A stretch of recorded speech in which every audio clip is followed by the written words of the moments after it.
निश्चित भाव आज का मतलब बहुत इमोशनल दिन थिला आम नॉमिनेशन भी फाइल कलु बाय इलेक्शन टाइम रे भी सेटा गोटे अलग थिला एबे जनरल इलेक्शन एटा अलग है दुई जन दुई इलेक्शन में बहुत तफात अच्छे डिफरेंस अच्छे और पहला तो बहुत गर्व भी लागु जो एट द सेम टाइम में बहुत इमोशनल मोमेंट थिला हमर फैमिली लागि जिना बापा एबे ना हमें सब बोले देखुथलु बापा के नहीं कि ना आसबा तो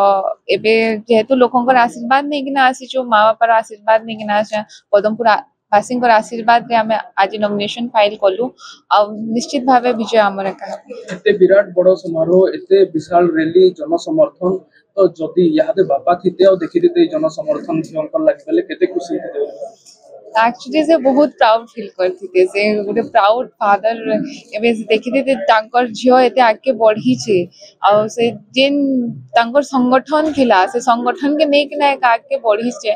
बेले तांकर आशीर्वाद जदी एबे तो अच्छे तांकर आशीर्वाद बट से पर्टिकुलरली से निजे जदी जिनिसटा मध्ये एते सक्सेसफुल हेबाटा देखि थे निश्चित भाबे तांको भी बहुत गर्व फील हेतिता और तांकर जेन पथ देखै जन से पथरे आमे आके बढ़ुचु जिन पदमपुर वासी को आशीर्वाद रे आके बढ़ुचु से जेंदा बुढ़ा समर माटीर पो हे किना रही थिले इनर बुढ़ा समर माटीर पो जेंदा काम करथिले समस्तंकर लागि मु बेना बुढ़ा समर माटीर झियो हे किना रहबी और समस्तंकर लागि मु हेंती के काम करबी।